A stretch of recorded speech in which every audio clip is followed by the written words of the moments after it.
Hello दोस्त, कैसे हैं। नमस्कार। स्टडी टू एवरीडे में आपका स्वागत है। स्टडी टू एवरीडे जीएस में स्वागत है।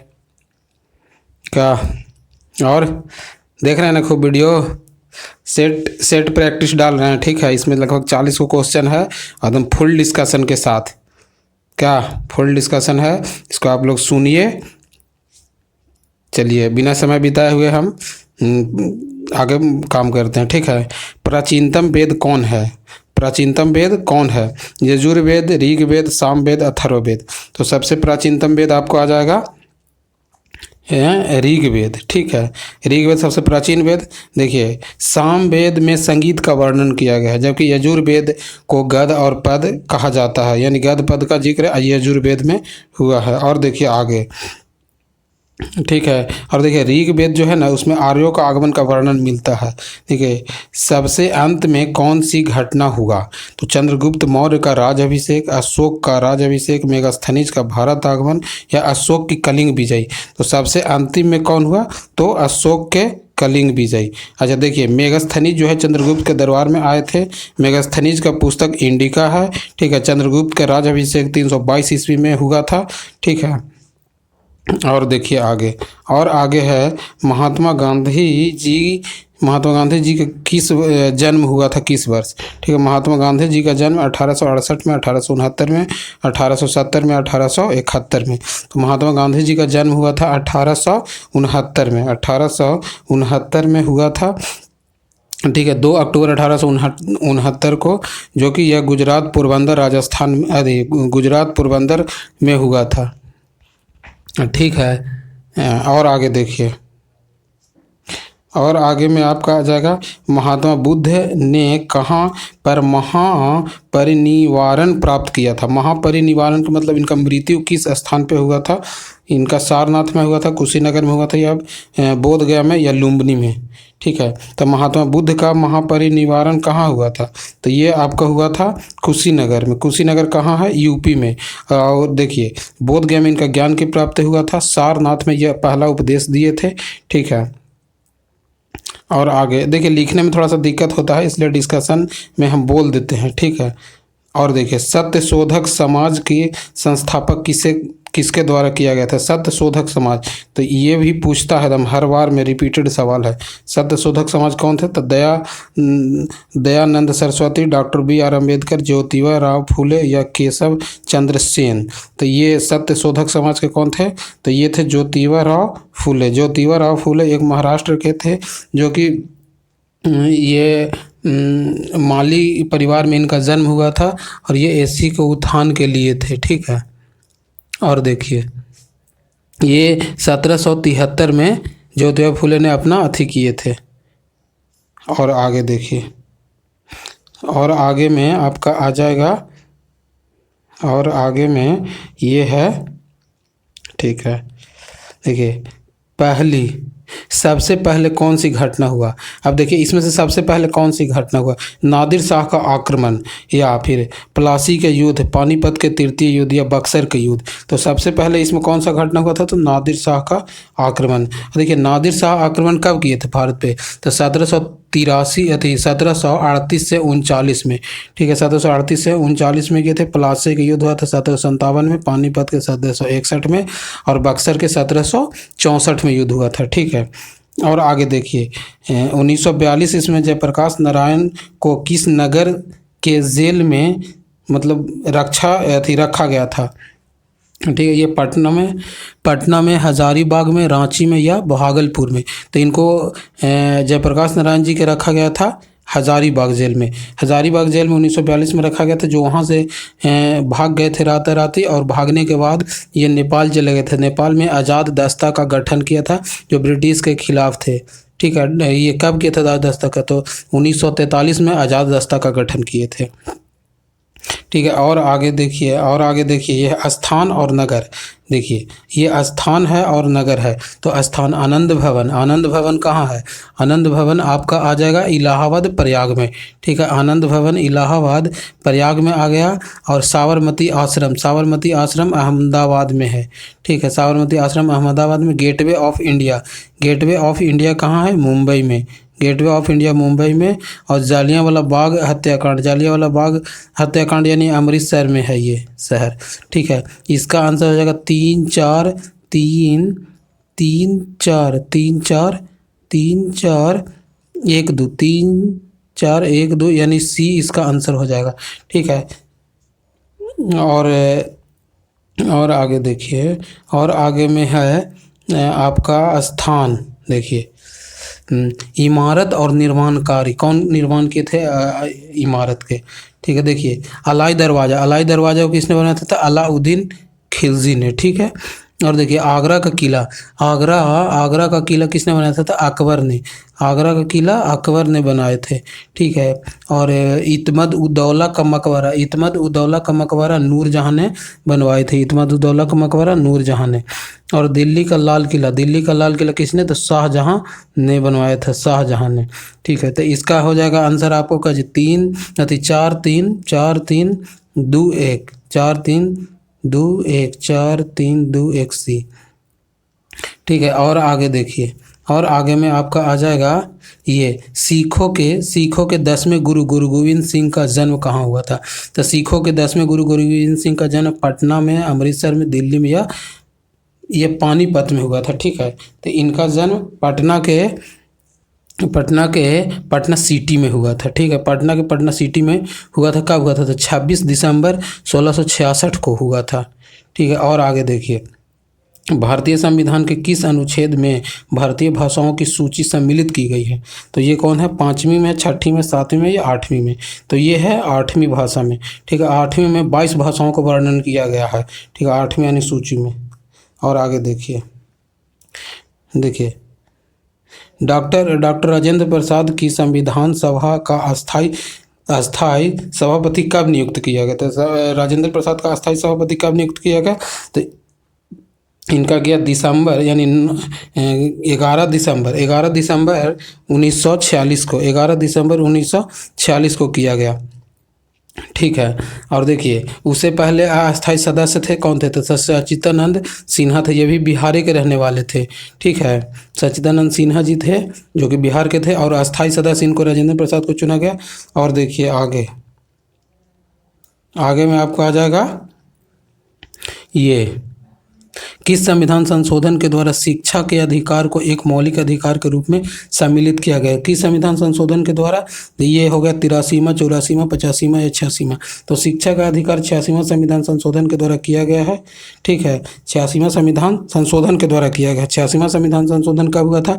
तो ये आपको हुआ था अधिनियम 86वां संविधान संशोधन अधिनियम, ये 2002 में हुआ था। और भाग 3 में देखिए अनुच्छेद 21 में इसको मतलब रखा गया है। ये 6 वर्ष से 14 वर्ष तक के बच्चों को निःशुल्क शिक्षा के लिए रखा गया है। ठीक है, और आगे देखिए, और आगे में आ जाएगा आपका इनमें से कौन सा भारत के उपराष्ट्रपति कभी नहीं रहे हैं? ठीक है, ये जो 4 ऑप्शन इसमें से कभी नहीं उपराष्ट्रपति रहे हैं। तो देखिए ये क्या? फारूक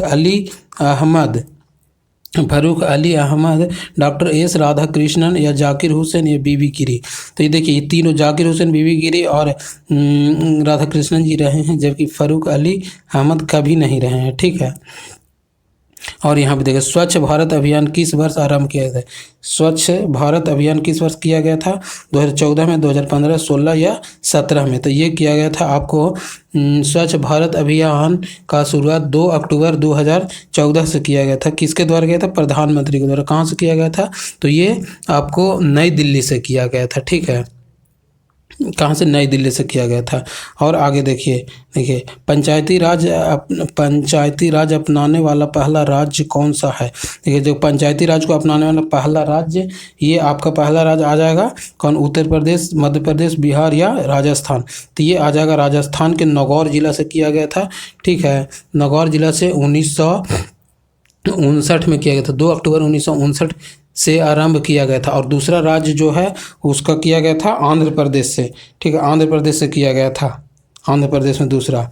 ठीक है, और देखिए जुलाई 2021 में भारत का संसदीय कार्य मंत्री किनको नियुक्त किया गया था? देखिए संसदीय कार्य मंत्री जुलाई 2021 में कौन थे?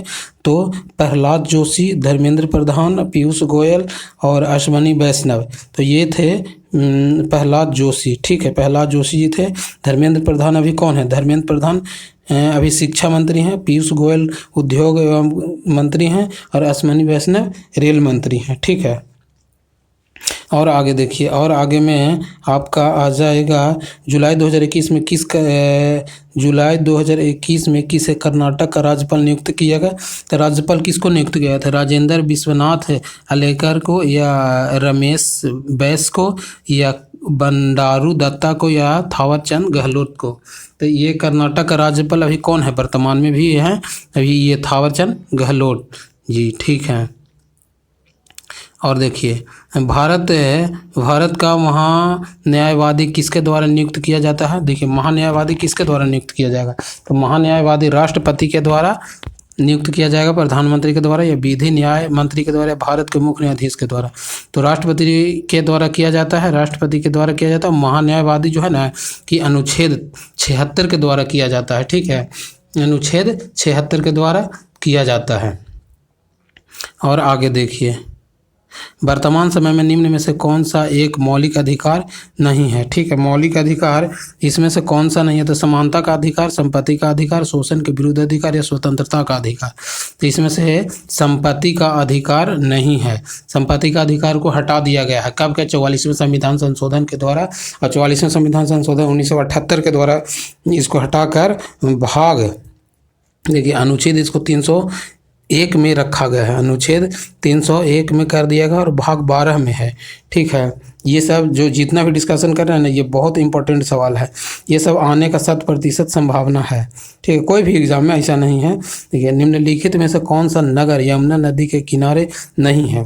तो यमुना नदी के किनारे कौन सा इसमें नगर नहीं? तो दिल्ली, आगरा, मथुरा और यह अयोध्या। तो कौन नहीं है? अयोध्या। अयोध्या किस नदी के किनारे है? तो सरयू नदी के किनारे।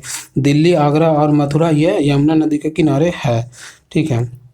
2011 के जनगणना के अनुसार के आधार पर बिहार कौन सा स्थान पे आता है? जनगणना के अनुसार बिहार कौन सा स्थान पे आता है?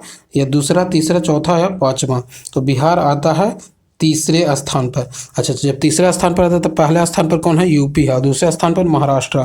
तो यूपी महाराष्ट्र के बाद बिहार आता है, ठीक है। और देखिए आगे में आपका ये है, बिहार में कौन सा जलप्रपात नहीं है? बिहार में देखिए, बिहार में कौन है? हुंडरू है, धुआंधार जलप्रपात है, काकोलत है, और मझधार कुंड है।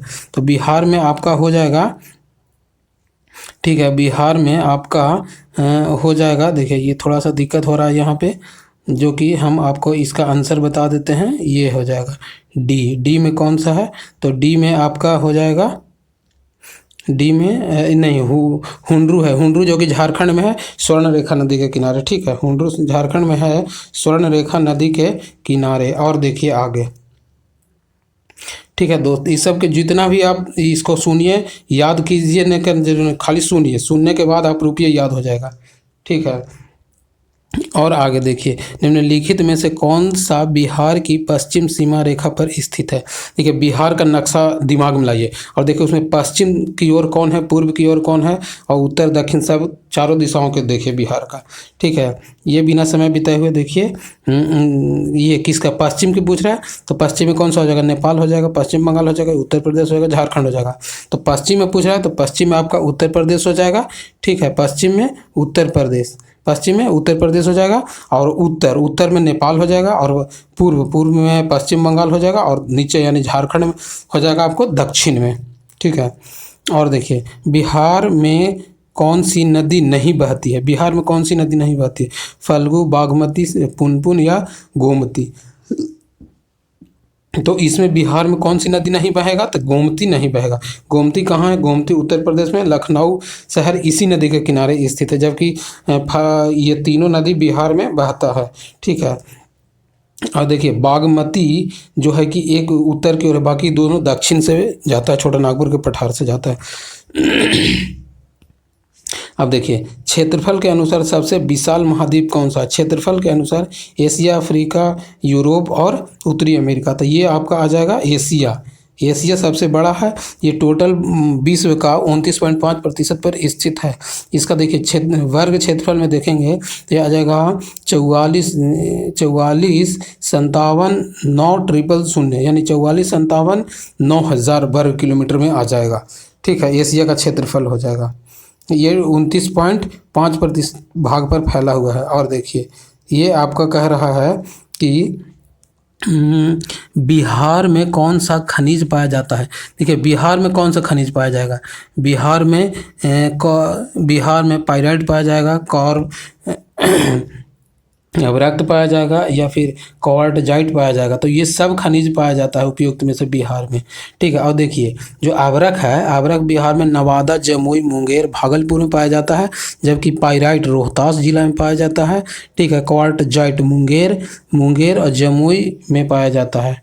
ठीक है, और आगे देखिए यमुना नदी का उद्गम किस राज्य से होता है। देखिए यमुना नदी है, उसका उद्गम किस राज्य से होता है।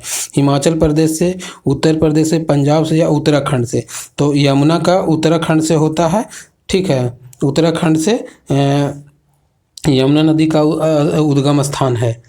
और आगे देखिए पृथ्वी दिवस कब मनाया जाता है। पृथ्वी दिवस 16 सितंबर, 22 अप्रैल को या 21 जून को या 2 मार्च को। तो पृथ्वी दिवस मनाया जाता है 22 अप्रैल को, 16 सितंबर को ओजोन दिवस और 21 जून को योगा दिवस। ठीक है, जो कि उस दिन सबसे बड़ा दिन होता है उत्तरी गोलार्ध में, जो कि हम लोग उत्तरी गोलार्ध में पढ़ते हैं। ठीक है, इस कारण से देखिए हीरा बांध किस नदी पर बनाया गया है। हीराकुंड बांध किस नदी पर बनाया गया है। तो हीराकुंड किस नदी पर बनाया गया है। तो भागीरथी पर, कृष्णा पर, महानदी पर या चंबल पर। तो ये बनाया गया है महानदी पर। ठीक है, महानदी ये हीराकुंड बांध जो कि उड़ीसा में है और ये सबसे बड़ा खारे पानी का झील है। ठीक है, देखिए ये और आगे एटीएम का पूरा नाम क्या होता है। एटीएम का पूरा नाम क्या हो जाएगा। Any time money, all time money या ऑटोमेटिक टेलर मशीन या ऑटोमेटिक टेलर मनी। तो ये हो जाएगा एटीएम ऑटोमेटिक टेलर मशीन हो जाएगा, क्योंकि मशीन के द्वारा काम करता है।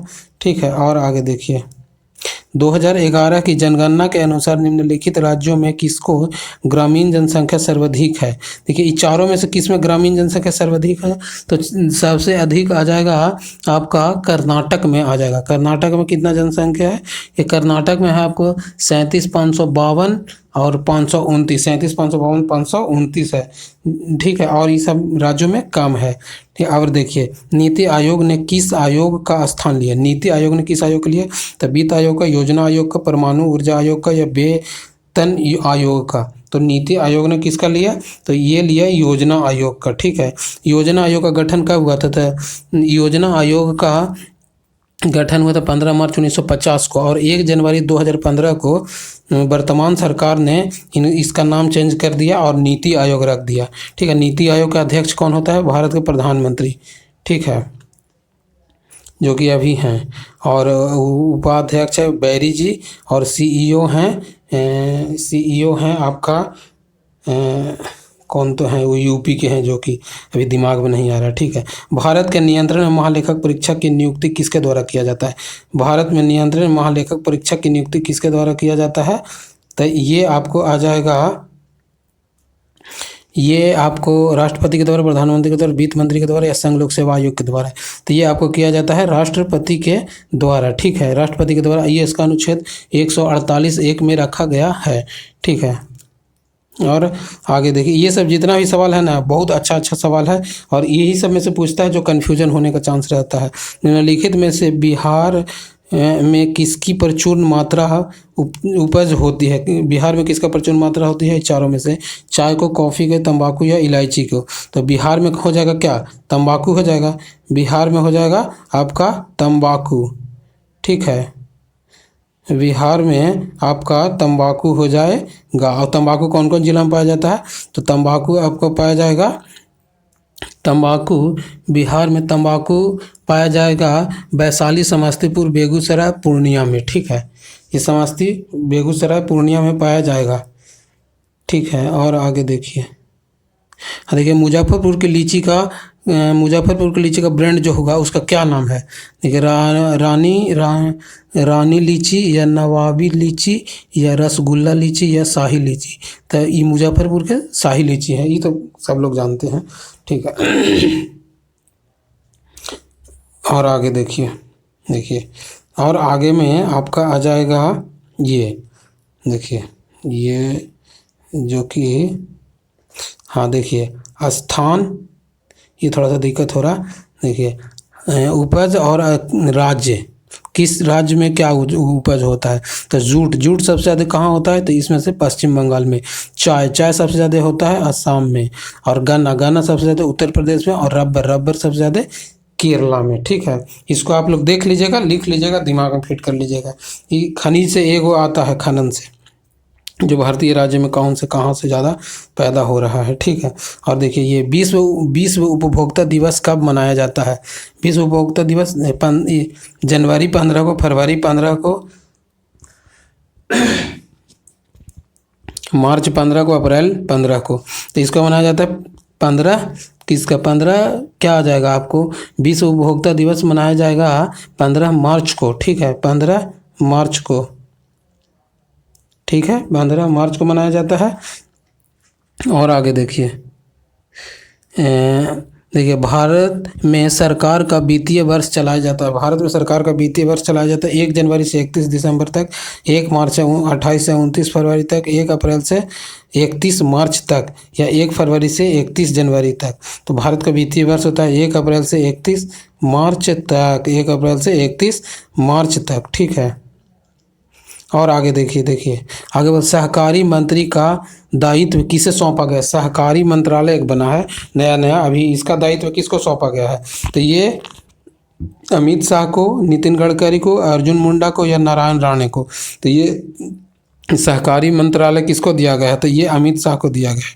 ठीक है। अभी वर्तमान में अर्जुन मुंडा क्या हैं? तो अभी हैं आदिवासी मंत्रालय उनके हाथ में है। नारायण राणे के एमएसएमई लघु एवं सूक्ष्म मध्य उद्योग मंत्री हैं। नितिन गडकरी सड़क राजमार्ग मंत्री, परिवहन मंत्री। ठीक है। और देखिए टोक्यो ओलंपिक 2021 में भारत ने कितने पदक जीते? टोक्यो ओलंपिक 2021 में, जो कि जापान की राजधानी में हुआ, टोक्यो होन्शु द्वीप पर हुआ। ठीक है। ये कितने पदक जीते भारत? 12, 7 या 4, 10? तो भारत ने जो जीते 7, यानी 7 पदक जीते। 1 गोल्ड, 2 रजक और 4 कांस्य पदक जीते। ठीक है। 1 गोल्ड नीरज चोपड़ा जो भाला फेंक में जीते, 2 एक रवि दहिया कुश्ती में, और मीराबाई चानू वजन उठाने में, यानी उसको बोल सकते हैं वेट लिफ्टिंग में। 2 और 4 कांस्य। देखिए भारत में किस संगठन के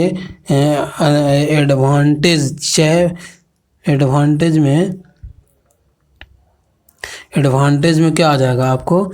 आ जाएगा चैफ तकनीकी विकसित किया गया। चैम्प तकनीकी किसने विकसित किया?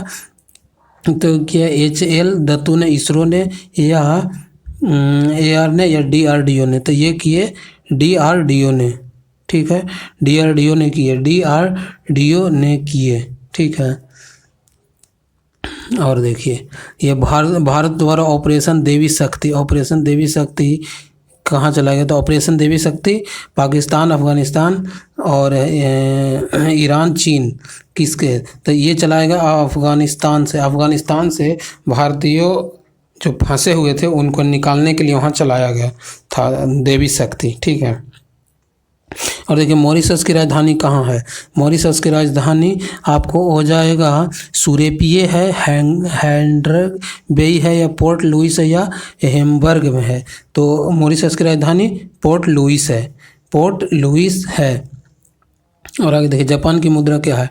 डॉलर है, रेमिनमी है, येन है, या वॉन है? तो जापान का मुद्रा येन हो जाएगा, और रेमिनमी चीन का हो जाएगा, और डॉलर यानी आपका आ जाएगा अमेरिका का। ठीक है। और वॉन पता ना। और आगे देखिए, और आगे में आ जाएगा आपको एक पुस्तक का नाम है the night watchman. Night watchman किसका लिखा हुआ है? तो लुइस एडरिंज को या H.J. लास्की के या कॉटरी हॉल को या विल क्लिंटन को, किसका लिखा हुआ है? तो ये थोड़ा सा लिखा हुआ है लुइस एड्रिल को, लुइस एड्रिल को लिखा है। पंजाबी भाषा की लिपि कौन सी है? पंजाबी भाषा की लिपि है देवनागरी, ब्राह्मणी, गुरुमुखी या द्रविड़। तो पंजाबी भाषा के लिखा हुआ है किस में? द्रविड़ अति गुरुमुखी में लिखा हुआ है। ठीक है, गुरुमुखी में लिखा हुआ है। ठीक है, किस में लिखा हुआ है? गुरुमुखी में लिखा हुआ है। ठीक है, किस में? गुरुमुखी में। ठीक है, आज इतना ही रहने देते हैं। ठीक है, और आगे हम लाएंगे क्योंकि समय ज़्यादा हो रहा है। इसको जल्दी जल्दी रिवाइज़ कीजिए। ठीक है, थोड़ा फास्ट रिवाइजिंग कर देंगे। और चैनल को लाइक शेयर सब्सक्राइब कीजिए। Study to everyday GS। ठीक है, टेलीग्राम भी इसी नाम से है, और इस चैनल को सब्सक्राइब लाइक शेयर कीजिए। ठीक है, thanks for watching my video.